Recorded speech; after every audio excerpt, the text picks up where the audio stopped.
The streets were nearly empty, the sound of hurried footsteps swallowed by the rain that fell in endless streams. Nora pulled her worn shawl tighter around her shoulders and quickened her pace. The fabric of her dress clung to her legs, soaked through from the walk. Her umbrella had given up halfway, one of its metal bones bent, flapping uselessly in the wind like a wounded bird. But still she walked. She had only started her new job 2 days ago, and already she feared being late. Her stomach rumbled, reminding her that she had skipped breakfast. "Just a little more strength, Lord," she murmured to herself, wiping rain from her face. "Let me reach there in peace." As she approached a long stretch of road bordered by tall iron gates, she noticed a figure sitting by the roadside. At first, it looked like a heap of old clothes. But then the figure shifted. It was an old woman, hunched over, trembling violently.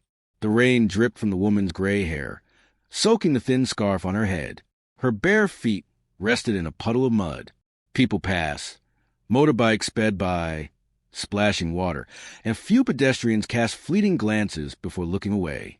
Nora slowed down. Something in her chest ached. She hesitated. She was already late. If she stopped, her boss might scold her again. But as she took a step forward, she heard a faint, quivering whisper, a voice fragile as wine through dry leaves. "My son, he said he would come." Nora stopped completely.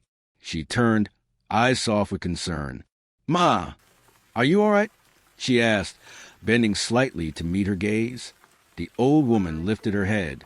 Her eyes were pale, clouded, yet still sharp in their pain. "I'm fine, my dear," she said weakly. "He will come. I'll wait." Nora looked around. The gate behind them was closed, tall, cold, and unwelcoming. No one else stood nearby. "You can't sit here in the rain," Nora said gently. "You'll get sick. Please, come with me to that shed over there." The woman shook her head stubbornly. "He told me to wait here. He will come." Nora sighed. Her heart tugged between duty and compassion. The rain pounded harder. She looked at the woman's soaked scarf. It clung to her thin neck like a thread ready to snap. Without another thought, Nora removed her own shawl, the only dry thing she had left, and wrapped it around the woman's shoulders. "Just for warmth," she said softly. "It's all right. He'll still find you." The old woman looked at her with a strange expression, one that was both gratitude and disbelief. "You shouldn't," she whispered. "You'll get cold." "I'm already cold," Nora replied with a faint smile. "At least let one of us be warm." Minutes passed. Nora stood beside the woman, shielding her as best as she could from the downpour. Her shoes were soaked through. The mud had crept between her toes. Yet she stayed. When a loud honk pierced the rain, a sleek black car came into view and stopped by the gate. The driver jumped out first, followed by a young man in a dark coat. His eyes widened the moment he saw the woman. "Mother!" he exclaimed, rushing forward. "What are you doing out here?" The old woman's face broke into a trembling smile. "You came," she whispered, reaching for him. "I told you I'd come, didn't I? Why didn't you wait inside the house?" The driver quickly opened the gate, and the young man helped her up gently. She struggled to stand, leaning heavily on his arm. Nora stepped back quietly, relieved that the woman was finally safe. The young man turned briefly toward her.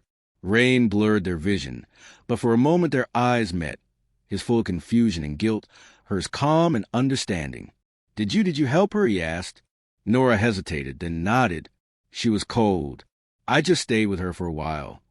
"Thank you," he said quickly, fumbling for his wallet. "Please, at least let me." She stopped him with a small shake of her head. "No, sir, I didn't do it for money." He blinked, caught off guard. Her voice was gentle, but there was something firm in it, something that spoke of quiet dignity. "Then, thank you," he said again, almost humbled. Nora smiled faintly, turned, and walked away. Her shawl still hung on the old woman's shoulders. She didn't ask for it back. She didn't even look over her shoulder as she disappeared into the rain. That night, the storm continued long after sunset. Nora sat in her small room, barely large enough for a bed and sewing machine, mending a torn dress under the dim glow of a candle. The air smelled of damp cloth and starch. Every few minutes, the candle flickered, threatening to die out. She paused her stitching, watching the flame dance. For some reason, her mind kept returning to the woman by the gate. Something about her eyes, the sadness, the stubbornness, reminded Nora of her own mother, gone 3 years now. She missed her deeply. The memory of her mother's last words returned softly. Never let the world harden your hands. Nora, even when your palms are empty, let your heart be full. Nora sighed and resumed sewing, her needle moving through fabric like rhythm through silence. When she finally lay down to sleep, she whispered a prayer, not for herself, but for the woman and her son. Sometime before dawn, Nora dreamed. She stood again by that same gate, but now the rain had turned to silver light. The sky shimmered like wet glass. The old woman appeared before her, no longer frail, her posture straight, her eyes bright and clear. She smiled and said, "Kindness echoes louder than voices, my child. What you give in silence returns in time." Before Nora could reply, the woman touched her shoulder, and the world dissolved into light.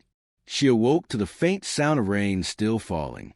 For a long moment, she lay there listening, the rhythm soft and constant, like a heart that refused to stop beating. Then she rose, lit her candle again, and prepared for work. The day ahead would be long, perhaps difficult, but as she stepped outside into the misty morning, she noticed something strange by her doorstep, a new shawl, folded neatly, untouched by rain. There was no note, no sign of who had left it, only a faint scent of lavender, the same scent she remembered from the old woman's scarf. Nora held it to her chest and smiled faintly. The world, she thought, still remembered. As she walked away, the rain began again, gentle, steady, endless. And beneath its sound, she thought she heard a voice whisper softly through the air. Morning broke like a quiet promise. The sky was wash pale, and though the rain had ceased, the air still carried the scent of wet earth and renewal. Nora walked briskly down the narrow path, leading to her workplace, a small tailoring shop tucked behind a row of aging buildings. Her new shawl, soft and lavender-scented, rested lightly on her shoulders. It had been a week since the morning she met the old woman by the gate, a week since that strange dream and the mysterious shawl that appeared at her door. She had told no one about it, not her neighbors, not her co-workers. Some things, she felt, were too sacred to explain. When she reached the shop, the other tailors were already there. The hum of sewing machines filled the air, mixing with chatter and laughter. "Good morning," Nora greeted softly, placing her bag on the wooden table. "Morning," one of the girls replied, without looking up. Another whispered something to her friend and chuckled. Nora heard, but said nothing. They always mocked her, her plain clothes, her quietness, her old-fashioned ways. The shop's owner, Madame Sod, was a round woman with eyes sharp enough to spot a crooked stitch from across the room. "Nora," she called out, "you'll be working on the Navy suit today. Clients coming by this afternoon to measure. Don't ruin it." "Yes, Ma," Nora said politely. She moved to her station, the one near the window, and began her work. Her fingers moved with steady precision, guiding fabric, threading needles, aligning seams. Sewing, to her, was more than a job. It was a form of prayer, every stitch a whisper of patience, every cut a reminder of trust. Outside, sunlight filtered weakly through the clouds, landing softly on her table. She hummed under her breath, a tune her mother used to sing. "What is sown in tears shall rise in grace." Hours passed, and the rhythmic hum of machines became almost musical. Then the bell above the door jingled. The room fell slightly silent. A tall young man stepped in, wearing a dark coat. His presence carried quiet confidence. Madame Sada's tone changed instantly. "Good afternoon, sir." "Welcome, welcome." The man smiled politely. "Good afternoon. I'm here for a fitting. Daniel Okoro, appointment for 2. "Ah, yes. Yes, sir. Please, come in." Madame Sod gestured proudly. "You'll be working with Nora. She's one of my most careful tailors." Nora looked up from her table. Her eyes widened slightly. The name, the voice, it felt familiar. Then she saw his face clearly, and her breath caught. It was him, the young man from the gate. Daniel hesitated too, studying her. For a moment, his brow furrowed as if chasing a memory through fog. "Have we met before?" he asked gently. Nora's lips parted, but no words came out. She smiled faintly, lowering her gaze. "I don't think so, sir." He nodded slowly, though the doubt lingered in his eyes. "Perhaps I'm mistaken." Madame Sod clapped her hands. "Nora, attend to him. Make sure the fit is perfect." "Yes, Ma." Nora retrieved her measuring tape, trying to steady her hands. As she began taking his measurements, the air between them felt charged, not with romance, but with something deeper. Daniel watched her quietly as she worked. There was a grace to her movements, calm, deliberate, almost reverent. He noticed a faded shawl on her shoulders, the same lavender hue he remembered seeing around his mother. His chest tightened. When she leaned slightly to adjust the hem, he said softly, "That color, it suits you." She paused, startled. "Thank you, sir." Something flickered in his eyes, a spark of realization or perhaps remembrance. But before he could ask further, Madame Sod returned, cheerful as ever. "All done? Excellent. Mr. Okoro, please come again tomorrow for the fitting. We'll make sure everything is ready." Daniel smiled politely and nodded. "Of course." He turned to Nora, his tone gentler. "Thank you for your work." "You're welcome, sir," she said quietly. As he left, the bell above the door chimed again, and the sound lingered long after he was gone. That evening, Daniel drove home, but his mind was elsewhere. The image of the young tailor haunted him. Her eyes, her humility, that same shawl. It couldn't be coincidence. When he reached home, his mother was sitting by the window, reading. Her face lit up at the sight of him. "Daniel, you're home." "Yes, Mama." He knelt beside her, as he always did. "How are you feeling?" "Better," she smiled. "The rain no longer frightens me." Daniel hesitated before speaking. "Mama, that day by the gate, you said someone helped you." Her expression softened. "Ah, yes, the kind girl. I still think of her. I wanted to thank her properly, but she disappeared before I could ask her name." Daniel's throat tightened. "What if I told you I might have found her?" His mother's eyes widened. "Truly," he nodded, "at the tailoring shop today. She works there." The old woman's eyes filled with tears. "Then I must see her. No one has ever shown me such kindness before." Daniel smiled faintly. "She wouldn't accept any payment, Mama. She said kindness isn't to be repaid with comfort." The woman leaned back, sighing softly. "Wise child. Then repay her not with gifts, but with mercy." The next day, Daniel returned to the tailoring shop. Nora was alone, cleaning her table. "Good afternoon," he greeted. She looked up, surprised. "Oh, good afternoon, sir. You came early." He nodded. "Yes, I actually came to ask something." She straightened. "Yes, sir?" He hesitated.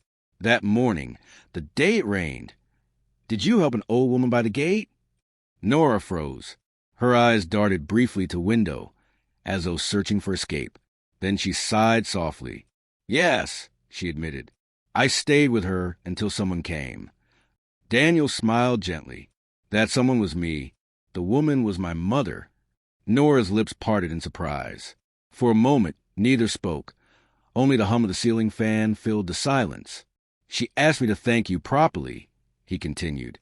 "She's been unwell, but she remembers you every day. She said your kindness restored her faith in people." Nora shook her head lightly. "Please, sir, there's no need for thanks. I only did what anyone should do." Daniel studied her. Not everyone would have stopped. Her gaze softened. "Maybe not, but kindness isn't about who deserves it. It's about who needs it." Her words settled in the air like truth too simple to argue. Daniel exhaled. "Then allow me to do something. Not as payment, but as continuation. My mother would like to meet you again, if you'll allow it." Nora hesitated. I'll think about it." "Please do," he said sincerely. Then he smiled, almost shyly. "And thank you, Miss Nora." When he left, she stood by the window for a long time, watching the rain clouds gather again at the horizon. Her heart felt both light and heavy, light with gratitude, heavy with something she couldn't name.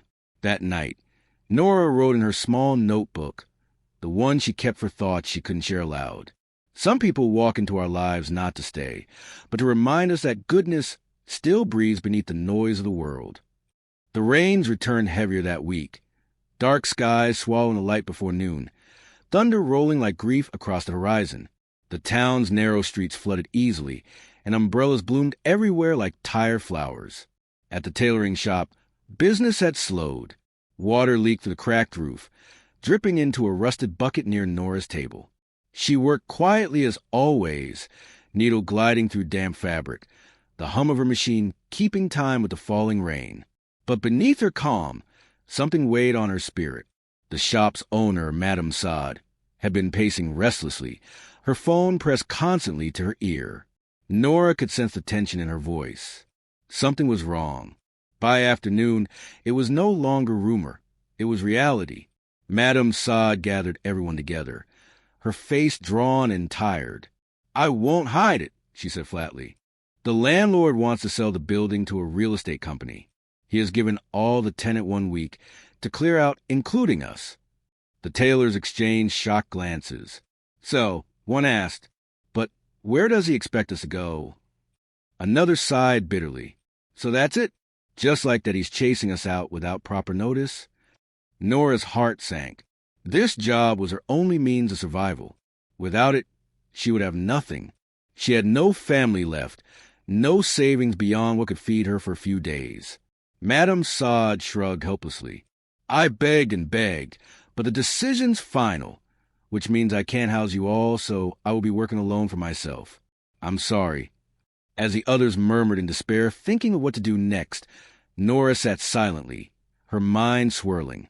When the meeting ended, she packed her thread box slowly, each spool feeling heavier than the last. Outside, the rain was unrelenting. She stood beneath the shop's awning, watching the water gush along the gutters, carrying leaves and dirt away like lost things. She whispered, "Lord, what do I do now? Where do I go from here?" That evening, as she sat right in front of her house with her sewing material, a call came in, and it was from Daniel. For a moment, she nearly didn't want to pick, but some part of her was worried it might be because of his mom, the old woman she met some days back. So she picked. "Hey," he said softly, "I've not been able to get you off my mind since we last time we met. Hope you are good?" He asked. He sensed her voice was lower than usual. So he asked, "Is this a bad time?" She said yes softly. "Oh, what happened?" "Well, I just lost the only thing putting food on my table because someone somewhere felt it was right to sell off his building and chase out the tenants." Her voice cold and carried energy of sadness. "Well, it's done.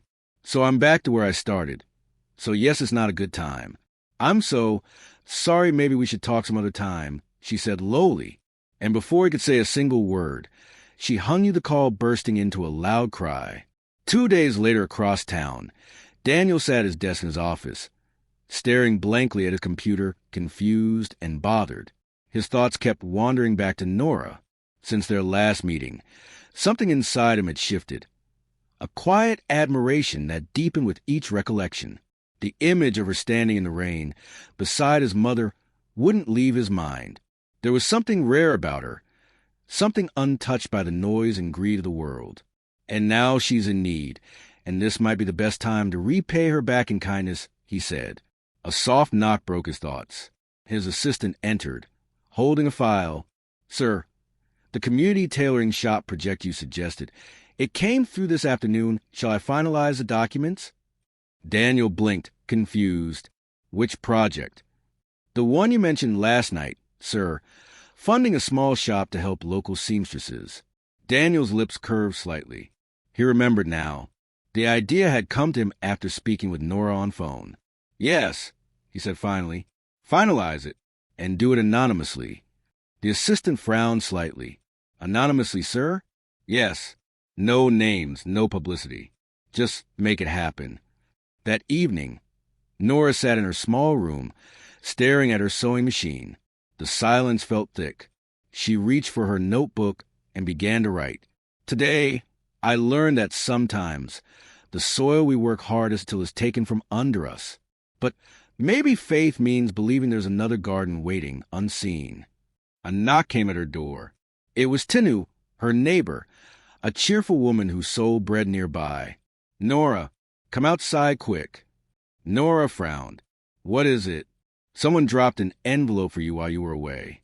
Your name is on it." She stepped outside, curiosity tingling through her chest. The envelope was plain brown, sealed neatly. Her name was written in clean handwriting. No sender's name. She opened it carefully. Inside was a short note and a folded document. The note read, "For the one who stood in the rain. May this help you build something that endures." Her breath caught. The old shop had been bought in her name and fully documented in her name with a large check. Her knees nearly gave way. She leaned against the wall, tears filling her eyes. "Who could?" she whispered. But deep down she already knew. She pressed the note to her chest and whispered, "Thank you." Then, with trembling hands, she knelt by her bedside and prayed, "Whoever carried my burden today, may grace carry theirs when they can no longer walk." Meanwhile, in another house across the rain-washed city, Daniel's mother sat beside her window, listening to the rain. Her son was on the phone in the next room.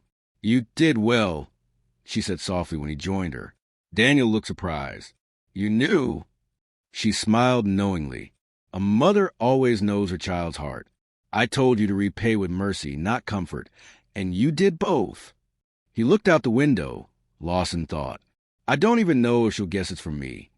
"That's the beauty of it," she said. "True kindness doesn't need to be seen. It grows in secret, like seeds planted under rain." Days turned to weeks.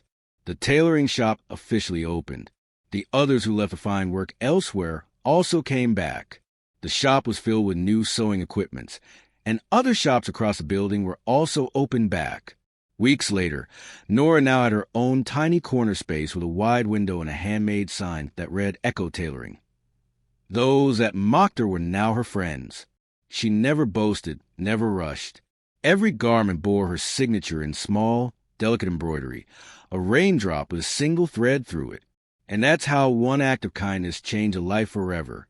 Remember, sometimes the smallest compassion can echo louder than 1,000 words.